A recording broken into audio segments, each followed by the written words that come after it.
La Fédération togolaise de football planche sur la reprise des championnats dans le contexte de Covid-19. La FIFA, de son côté, qui va entendre les acteurs de l'élection à la tête de la Fédération ivoirienne de football. On parlera aussi de la Ligue des Nations au niveau de l'Europe, édition Covid. Et puis, on va prendre quelques nouvelles de Lionel Messi au niveau de Barcelone. La star et le club n'ont pas trouvé d'accord pour l'avenir de Messi. Voilà les sujets avec Michel Takpa. Bonsoir. Bonsoir Samuel, bonsoir à tous. Au cours d'une conférence de presse jeudi à Lomé, nous sommes au Togo. La Fédération togolaise de football a dévoilé ses prévisions en vue de la saison 2020-2021. Ainsi, l'ouverture de la nouvelle saison est programmée sur le 1er septembre avec le début de la période d'enregistrement des clubs pour revoir le ballon rouler sur les pelouses. Il faut attendre le 10 octobre pour les championnats. Finalement, au niveau de la FTF, on prend la mesure de la chose, mais c'est vrai que tout ça, c'est en fonction des autorisations que le gouvernement va pouvoir donner. Oui, en fonction des autorisations que le gouvernement va donner, donc en fonction de l'évolution de cette maladie ou bien de cette pandémie au Togo. Et donc le gouvernement et puis la fédération se parlent souvent.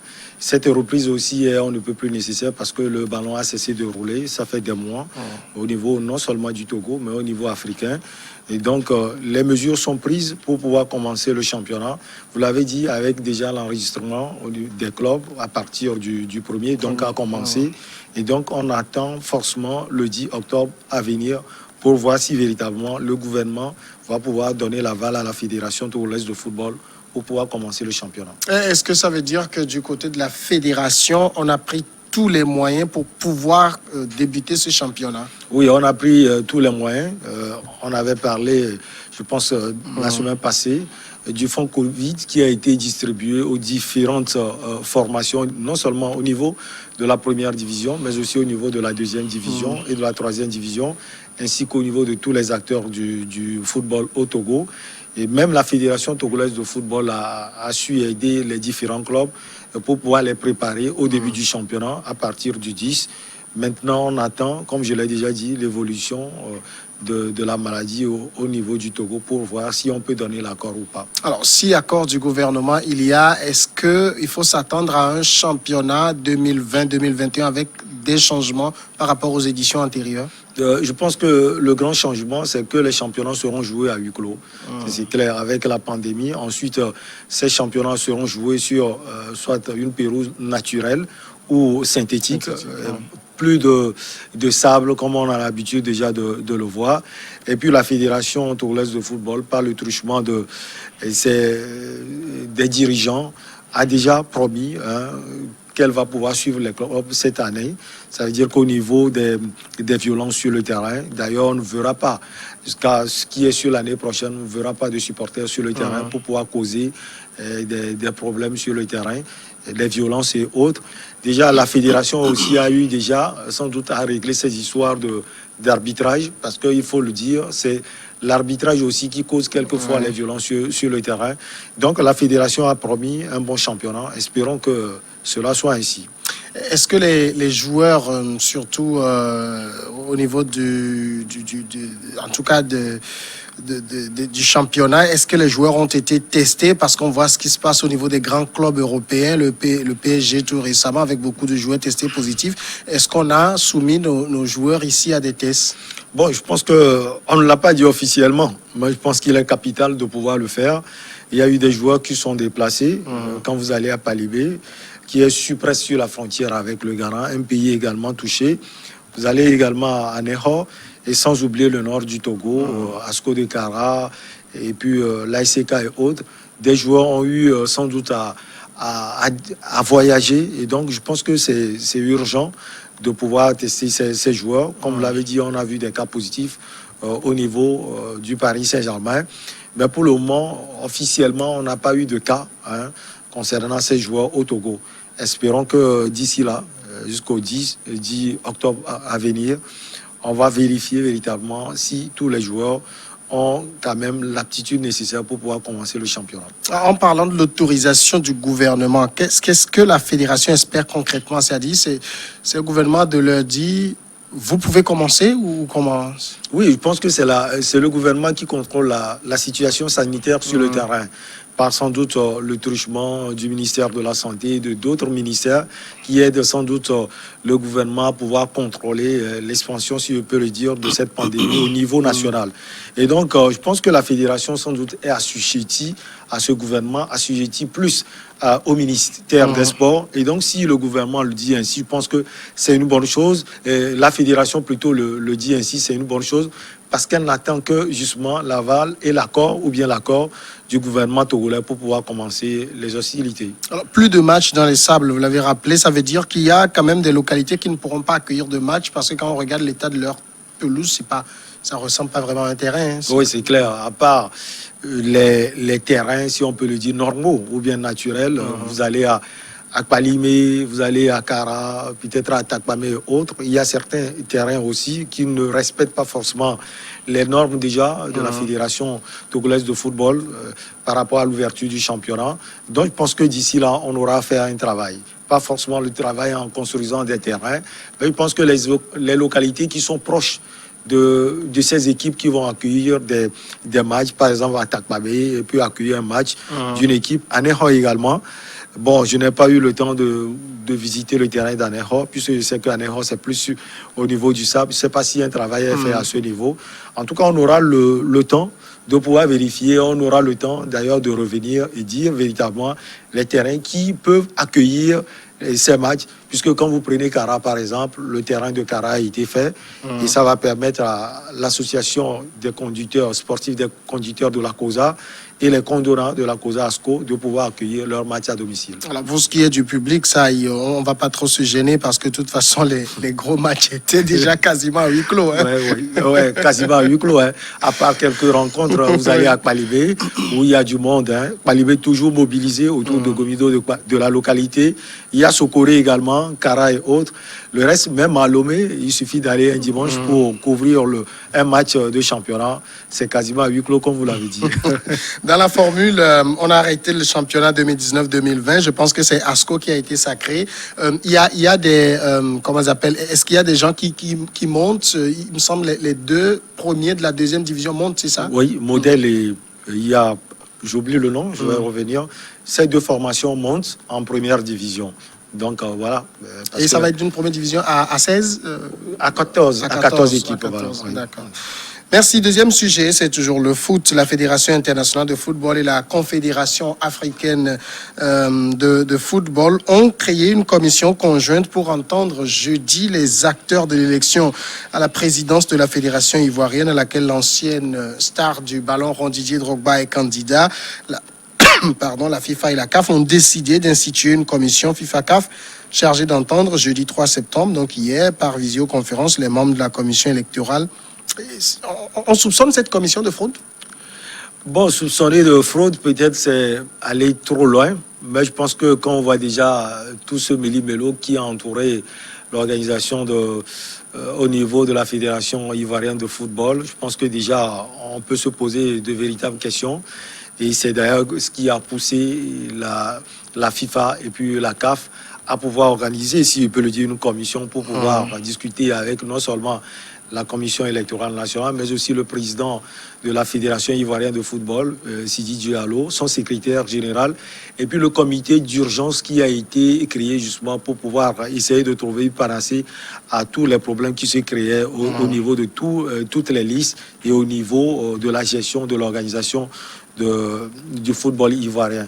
Je pense que cette commission est composée de deux émissaires de la FIFA et d'un membre de la gouvernance de la CAF.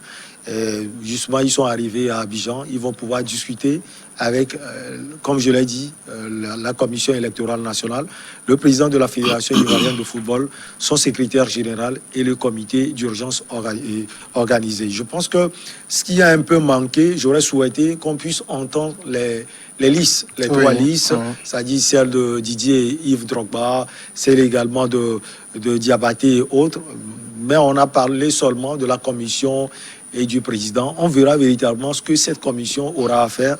En tout cas, on l'attend forcément à Abidjan pour qu'elle puisse venir régler les soucis éternels au niveau de cette fédération. Qu'est-ce qu'on cherche à clarifier au juste? Ben, on cherche sans doute à clarifier les confusions sans cesse, puisqu'on a eu déjà le temps de le dire. Les différentes listes, surtout celle de Didier Drogba, ont été ou bien a été sujet à d'énormes problèmes. On va voir si véritablement Didier Drogba et sa liste méritent de postuler au niveau de la Fédération ivoirienne de football et aller au-delà, puisqu'on a déjà eu le temps de le dire. Quand vous voyez le parrainage au niveau au moins de Didier Drogba, avec l'affaire Africa Sport, où le président est entre-temps démis de ses fonctions, c'est le vice-président, et c'est ce même vice-président qui a donné son parrainage à Didier Drogba, sauf qu'après on dit le président aussi a donné son parrainage à Diabaté ou à quelqu'un d'autre. Voilà, je pense que c'est un imbroglio total que cette commission de la FIFA et de la CAF va pouvoir essayer d'éclairer. Alors ici, est-ce qu'on peut s'attendre au fait qu'on reprenne tout à zéro? Ben, je pense que c'est la meilleure solution. C'est la meilleure solution. Mais aussi, reprendre tout à zéro, on va sans doute passer par certaines étapes déjà annulées, puisqu'il y a question de parrainage. Ça réside dans l'article, dans un article, l'article 41, alinéa 5 de la Constitution, ou bien de... un article des règles de la FIFA, j'allais dire. Et donc, on ne peut pas passer ou bien aller au-delà de cet article. Je pense qu'il va falloir passer par le parrainage. Il va falloir aussi passer par les différentes règles qui régissent cela. On peut quand même pas effacer tout, mais je pense que tous les problèmes qui sont créés au niveau de la liste de Didier Drogba, la commission là va essayer de voir plus clair et voir si ce sont les règlements, des règlements de personnes et autres, puisque Didier Drogba lui-même, quand vous entendez ses anciens amis, Cyril Domoro, quand vous entendez Ebou Emmanuel et autres, ceux-là qui font partie de l'association des footballeurs ivoiriens, je pense qu'il y a un problème qui se trouve à ce niveau. On verra si ce sont ces personnes qui sont contre Didier Drogba ou bien c'est Drogba qui forcément ne remplit pas les conditions pour pouvoir postuler au niveau de la Fédération ivoirienne. Mais la commission que met en place la FIFA et la CAF, est-ce que ça ne sonne pas comme une opération repêchage Drogba? Oui, ça peut se faire, ça peut également ne pas se faire. Je pense que, comme je l'ai dit, on doit se conformer aux règles. Si Didier Drogba, on a eu déjà à étudier les conditions et on a vu qu'à un niveau, Didier Drogba a aussi également quelques soucis. Donc, si Didier Drogba ne remplit pas les conditions, je pense que sa candidature ne sera pas retenue. Maintenant, là où il y aura sans doute différence, c'est que si Didier Drogba remplit les conditions, il sera retenu et la FIFA, en tant qu'arbitre, ou maîtresse, va voir plus clair. Parce qu'au niveau de la Commission électorale nationale, on soupçonne des choses. On dit qu'il y a des problèmes de personnes. Alors, ça, c'est entre Ivoiriens. Maintenant, cette commission de la CAF et de la FIFA, elle est composée de ceux qui ne sont pas forcément Ivoiriens. Et donc, sans doute, cette commission va pouvoir un peu plus clair, voir un peu plus clair. Actuellement, qui dirige la FIFA? Ben, c'est le président Sidi Diallo qui dirige la FIFA, l'ancien président de la Fédération ivoirienne de football. En tout cas, il va quitter lorsqu'un nouveau président sera élu. Pour le moment, il n'est pas élu. Donc, il n'y a pas eu élection, donc il est toujours là. D'accord.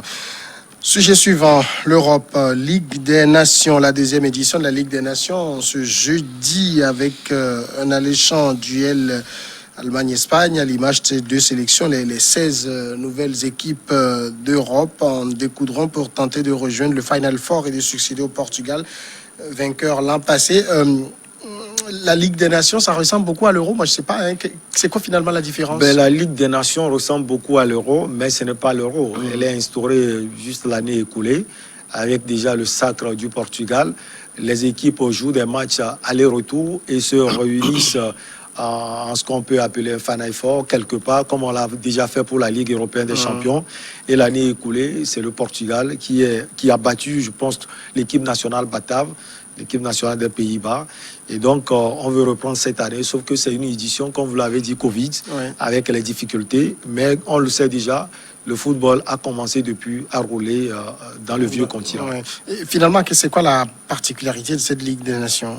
Oui, il faut dire que l'Euro, la différence entre la Ligue des Nations et l'Euro, c'est que l'Euro, c'est une compétition qui se joue et qui est organisée en aller-retour. Et donc, les équipes nationales sont qualifiées et jouent des matchs dans un pays donné. Même si l'Euro, cette année, on a voulu discuter l'Euro dans différents pays. Contrairement à la Ligue des Nations, comme je l'ai dit, ce sont des matchs aller-retour également. Et ces 4 formations qui sont qualifiées pour cette finale à 4 et qui se réunissent dans un pays. Pour le moment, le pays n'est pas défini pour l'édition de cette année et qui joue. Je pense que c'est la seule différence. Mais je pense que la ressemblance, elle est là. Ce sont les nations, les équipes nationales qui jouent, cette Ligue des Nations. Est-ce que c'est une compétition à enjeu? Oui, compétition en jeu. D'abord, c'est une compétition qui permet aux sélectionneurs nationaux de pouvoir faire des réglages. D'ailleurs, avec l'équipe nationale de France, Didier Deschamps va pouvoir mesurer la valeur et surtout la qualité de ses joueurs, surtout durant tous ces temps de coronavirus où certains championnats, par exemple le championnat français même, certains championnats donc ont été stoppés. Et puis en jeu, parce que je pense que ça fait partie du palmarès. Le Portugal a remporté la Ligue des Nations l'année écoulée. Ça fait partie du palmarès de tous les joueurs internationaux portugais, CR7 et autres. Donc je pense qu'il y a un jeu. Parce que l'objectif de tout joueur, c'est de pouvoir remporter des titres. Et donc c'est une compétition, on peut dire c'est une compétition de plus, mais forcément, elle a une valeur. Est-ce qu'il y a un favori pour cette édition? Oui, favori, oui, il y a les grandes nations, l'Allemagne et puis l'Espagne, qui ont déjà, il faut le souligner, joué leur premier match déjà jeudi avec un match nul, but de Werner, Thibaut Werner pour l'Allemagne et puis l'Espagne qui a égalisé, il faut le souligner, surtout dans les arrêts de jeu. Félicitations également à l'Espagne. Certes, l'Espagne a dominé la rencontre face à l'Allemagne qui a accueilli à domicile, mais vous connaissez le pragmatisme des Allemands. Timo Werner a eu une occasion, il a marqué. Et je pense que l'Espagne aussi doit son salut à son gardien de Manchester United, Di Maria, qui a sauvé cette formation de l'Espagne.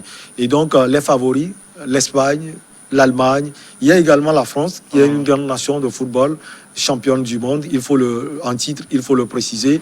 Et puis le Portugal, qui a déjà, il faut le souligner, gagné le titre. Et donc, des nations seront au rendez-vous, les Pays-Bas également, et puis ces nations cachées entre griffes, la Suède, et puis d'autres nations qui peuvent créer la surprise. Est-ce qu'on n'a pas le sentiment aussi qu'au niveau du vieux continent, comme on l'appelle, il y a beaucoup de compétitions qui mettent les joueurs en jambes, alors que quand vous regardez au niveau de l'Afrique, la FIFA tente même une opération de faire passer la CAN à 4 ans. Oui, la FIFA tente cela. Pour le moment, ce n'est pas défini. Mais en tout cas, je sais que la FIFA a l'habitude, la CAF plutôt, a l'habitude de copier la FIFA dans tout ce qu'elle est en train de faire. Et donc, je pense que cette Ligue des Nations, elle sera transformée version africaine et sera imputée au football africain. Bon, en tout cas, je ne peux pas dire que je l'espère, mais comme vous l'avez dit, cette CAN qui se passe chaque 2 ans a quand même le mérite de pouvoir se dérouler chaque fois, tous les 2 ans. Forcément, comme je l'ai dit, la CAF veut toujours copier. C'est parce que l'Euro se déroule tous les 4 ans que la CAF aussi veut pouvoir décaler la Coupe d'Afrique des Nations au niveau des 4 ans. Maintenant, si ça se fait et qu'on arrive à ingurgiter aussi une compétition comme la Ligue des Nations, version africaine, je pense que ça va faire une bonne chose. Et ça a son public aussi, hein, Oui, ça a son public. Toutes les nations au niveau européen sont accrochées à leur équipe nationale. La France est accrochée à l'équipe nationale, les coachs sportifs français. Et donc, le public se déplace toujours, même si pour l'édition Covid, c'est sûr qu'on n'aura pas aussi ce nombre de supporters pour pouvoir se déplacer et supporter dans l'équipe de France, l'équipe d'Italie et toutes les nations. Dernier sujet, le FC Barcelone maintenant. La réunion entre d'un côté le FC Barcelone et de l'autre le père et les représentants de la star Lionel Messi qui souhaitent quitter le Barça s'est terminée sans accord entre les deux parties. C'est ce qu'a rapporté la presse spécialisée espagnole ce mercredi soir. D'après les médias spécialisés, les dirigeants du club catalan et le clan Messi se sont réunis pendant plus de 2 heures mercredi après-midi, mais chacun est resté campé sur ses positions. Les représentants de Messi veulent négocier un départ immédiat, mais le Barça maintient que la Pulga est en contrat jusqu'au 30 juin 2021. Feuilleton qui passionne beaucoup au niveau de de l'Espagne, on n'est pas sûr si la Liga ne donne pas son accord que Messi quitte. Oui, on n'est pas sûr. D'ailleurs, la Liga est en train de pouvoir penser à l'après Messi. Mais déjà, on est en train de voir si Messi quitte la Liga Espagnola. Après le départ de Cristiano Ronaldo, c'est un coup dur pour la Liga. Vous savez que c'est un championnat aussi réputé comme meilleur pour certains, ou bien vous, qui fait partie des meilleurs championnats au niveau européen pour d'autres. Donc Messi quitter le FC Barcelone, c'est non seulement dur pour le FC Barcelone, mais aussi pour la Liga Espagnola. D'ailleurs, on a vu les démarches de Sergio Ramos, le capitaine du Real Madrid, et de quelques cadors du club madrilène qui ont essayé d'appeler Messi et lui ont dit, écoute, il faut que tu restes. Donc, cette rivalité entre le Real et le Barça, elle est quand même loin. Mais au niveau des joueurs, on sent véritablement qu'il y a une affinité entre eux. Maintenant, je pense que les négociations, comme vous l'avez dit, sont très difficiles parce que Messi, lui, il veut partir. On ne sait pas ce qui a irrité à ce niveau Messi parce que c'est quelqu'un qui a toujours prôné son amour pour le FC Barcelone. Il a déjà dit, je vais faire toute ma carrière là-bas. Maintenant, l'arrivée du Batave, Ronald Koeman, a sans doute changé la chose. Et puis, la mauvaise gestion, selon Messi, au niveau du FC Barcelone, a quand même poussé Messi à pouvoir regarder ailleurs. Et ailleurs, là, on parle de Manchester City, on parle également du PSG, qui est capable de faire toutes les folies possibles. On parle également de la Juventus de Turin, de Manchester United, et on verra. Donc, les négociations ont commencé. Le père, qui est aussi l'agent de la mégastar argentine, est là. Et donc, il y a eu une réunion entre le clan Messi et puis le FC Barcelone. Sauf que le FC Barcelone n'entend pas laisser Messi cette saison parce qu'il a encore un contrat qui va finir le 30 juin 2021. Et donc, le club catalan pense que Messi a encore au moins une saison à faire avec lui. Alors, dans cette opposition, est-ce que finalement, les représentants de Messi, le clan Messi, peut arriver à partir malgré que le contrat court jusqu'en 2021? Et c'est possible, mais il va falloir regarder aussi la clause libératoire. Parce que déjà, on fixe là 700 millions d'euros. C'est énorme. Ouais, c'est énormissime. On sait que déjà 222 millions avec le jeu de Neymar qui allait au Paris Saint-Germain, on sait comment ça a beaucoup jasé. Bon, 700 millions. Mais je pense que l'investissement aujourd'hui qui est fait au niveau du football mondial avec les Qataris qui sont à tous les niveaux, au niveau des clubs dans le vieux continent, il y a cette folie aussi qui est en train de sauter dans la tête des gens. Le Paris Saint-Germain est peut-être capable de le faire. Sauf qu'il faut voir aussi le fair play financier.